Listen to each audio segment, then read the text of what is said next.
faster with your drawing file because you can check the lengths and quantities, I would imagine, a little bit faster and easier. So I think the PDF is basically for us anyway, has been a protection against misinterpretation or misuse. Yeah, I agree, Tony. Yeah, I furnished the PDF as well because that sort of gives a summary picture of the final product generated by the office. And then if I'm issuing this to another engineer or an architect, then what I'll do is the CAD drawing. I don't give them the paper space version of that gives our title block. You know, I actually delete that and create a new drawing file that just gives the model space correct drawing specifics that they can then use for whatever they're going to do. So this individual, George Andrews, is, always asking for us to give him advice, Can you possibly provide us some updated guidance pertaining to this type of distribution as it seems widespread at this point? He's recognizing the fact that we have to participate in the exchange of data on a daily and an hourly basis throughout every day and week.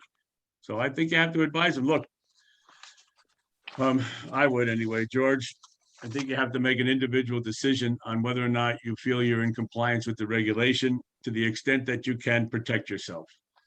The technology has certainly progressed, and the techniques that we all use have certainly progressed in the last almost 12 years. Well, Tony, I think that's excellent, but also you can tell him that we recognize the frustration that he's experienced and share in the frustration, and we're planning to look into modification of this. I mean, don't you think we should at least give him some idea? I'll put out a couple of paragraphs because I think I have an understanding of what Kurt's saying and what Rob's saying and what I do in our practice, and I'm sure. Bob, you probably have the same thing. Everybody that's on this board right now has the same I agree with what's been said. Yeah. So I'll draft something really briefly and I'll send it around and we'll see if we all concur. We can add a few more words here and there, and then I'll respond to them that way. Okay, thank you. Okay. Any further discussion on that?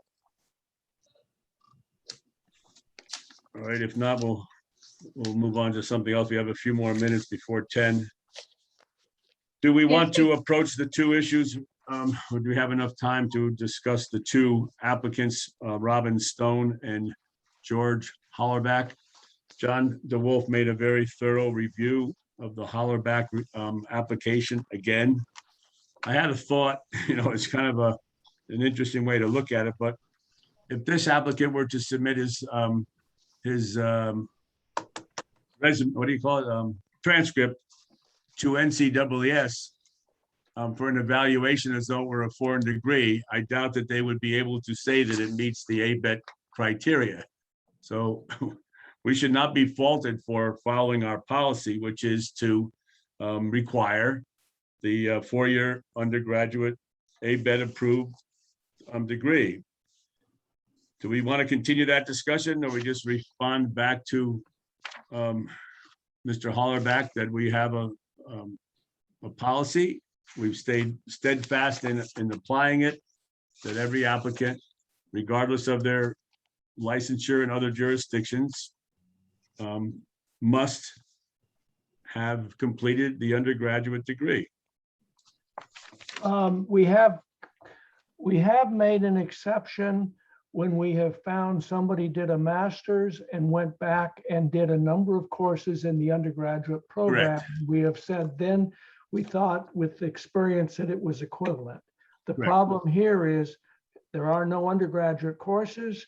We cannot find that what he has done is equivalent to the four-year degree. So I think we should state it that way. That because our law that we're working under, Connecticut law, says you can establish an equivalent background, and he has not. John, I reviewed an application for today's meeting, and they had a degree in mathematics or something like that, but they also had a master's in civil engineering, and they had the degree evaluated by NCEES, and they went through and reviewed both the undergraduate and master's degree, and they concluded that it was equivalent to a 4-year degree. And can we do that with Mr. Hollerback? That's basically what I said a moment ago. Rob. Yeah, yeah, I You know, think, what if he were to submit his transcript to Yeah. NCAAS for evaluation, I'm confident at this point that they would agree that it didn't qualify. Yep. And Bob, similarly, do we Bob, want in to, your, go ahead. Bob, in your case, were there a lot of undergraduate courses in addition to the master's? no, it was, when I first went through it, I was going to recommend that we deny it, and then I kept thumbing through the 40 some odd pages I had, and I saw the evaluation, and the undergraduate was not even close to a science degree. So how did that get evaluated? as being equivalent? He had extensive courses in the subsequent to his undergraduate degree. He essentially went, and I'll have to find it. I know that we're running out of time, but What you're saying is the basic undergraduate degree didn't qualify, but the Didn't additional qualify. courses throughout the master's did. Yep. So He he made, did more, he did significantly more courses for the master's than a normal master's program. yes. Oh, yeah. What I Yeah. said earlier then.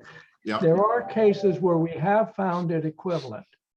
So that's how I'm just concerned with the way Tony was expressing it. And I say, what I think we need to do is say equivalent, use the aspect of Yeah. equivalence rather than you just don't have the degree. Correct. And I agree with Tony that if we have them get it evaluated, we'll see what they say. Why ask them to evaluate these cases? Because these cases are clearly not going to make it. Why should they go through the expense? And I know, let him take the initiative if he wants to go and challenge it to NCAA. So our position is the courses that have been, the courses identified in the transcript for the masters are not equivalent to what would be gained in an undergraduate degree. That's our Make it- opinion. We're not going to bachelor's and the master's. Yeah. go into a, Bachelor's. Yeah, and right, in the masters. okay. in the BS and MS. Okay. Mhm. The courses in the transcript for the BS and MS are not equivalent to an undergraduate degree. We stand by our original. A 4-year engineering degree, how about? 4-year engineering. Yeah. Yeah. Because that's what the wording is. Right. All right, again, I'll sketch it out and send it off to you. Sure. All right. And in the case of Robin M. Stone, when you look at that transcript, there's hardly, there are very few courses in the New Hampshire program, let alone qualifying for undergraduate compliance. Yeah. And I was surprised. And of course, the mathematics was also very thin in its own right. University of St. Thomas. There's nothing like that. So anyway, John, again, you guys, Rob and John, are familiar with curriculum, and I don't think you can see that there's enough there.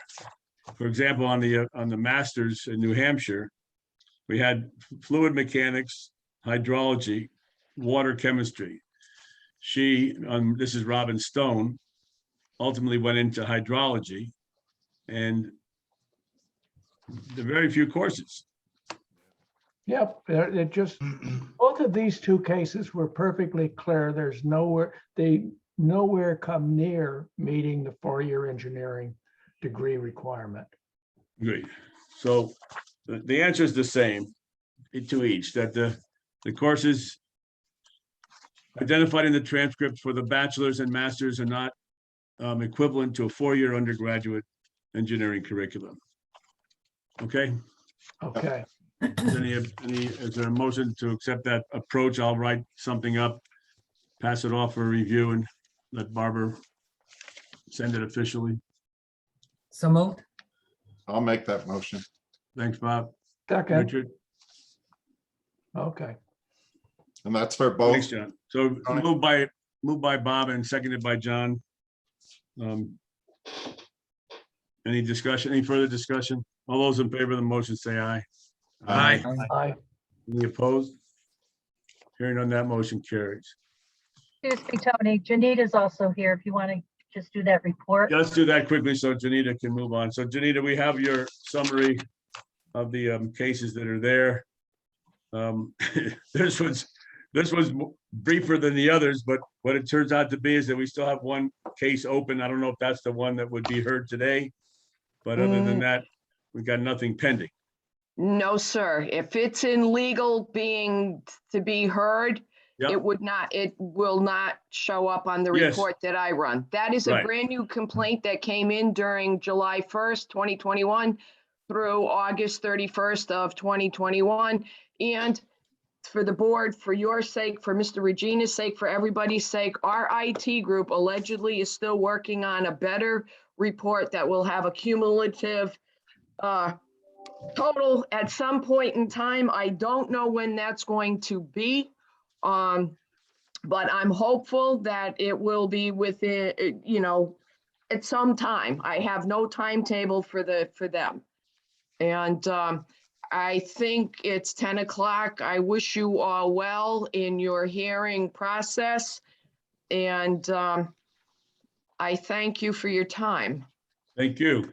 You're All right. welcome. So now we're gonna have to log into the other station for the hearing. If it's the pleasure of the board to reconvene today, it's fine with me. If Barbara would call me, I'll get back on this, whatever we're calling this, Zoom. this webinar, okay? Yep. That's fine with me. I'll be available until 1. Right, Yeah. let's see if we can finish them both today, and then All right. we can meet, or Okay. you can meet at another time to decide the hearing. Okay. And Barbara, you'll let me know as well? What's that?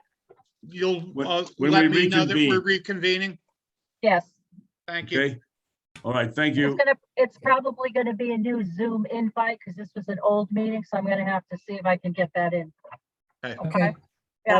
Or, oh, that's right, you're gonna go onto a new site right now Right, for the and hearing. then through the Zoom, I have to see if there's time available today. So does the time not work for anyone today? No, I'd like to do it today. Till 1 o'clock. Right, we're all good till 1. we're all We're all good good till till 1. 1. All right. Okay, so before 1 o'clock is okay with you guys? Well, we should be over by 1. Okay. All No, right, but what time would, just give me a time frame which would work for you better? After 1 o'clock? Well, it depends upon how long this hearing is gonna go. My concern is I'm sitting here looking at about 16 exhibits Yeah, for It's starters, 20. you know? They're 20. Barbara, Okay. for me, if everybody else is good, I'm good till 12:45. I have a meeting on site at 1 o'clock that'll go a couple of hours, so Okay, if we can do it today, that's fine. If not, we can set up another time to finish this agenda. Whatever's like- good. quick question for the attorney other end. I had a little pop-up. Can we just click on the chat in the bottom of the screen and go over? Correct. I entered the link in the chat area on the Zoom. So you can just click on it. I'm also on the Teams meeting right now. I'm monitoring everyone there. We have about 5 guests who are present. I will allow none of them in until the board members tell me to allow them in. So the board will have their private time first when you first transition over to the team setting, the Teams platform. Okay, so all I gotta do is click on chat and log on, Correct. okay? And I'm there Yeah. waiting for you. And any help you need, my telephone number is in the chat on here also. It's 860-713-6138, and I can get any of you in. I'll be here to assist you. Okay? All right, Sorry for not looking directly at you.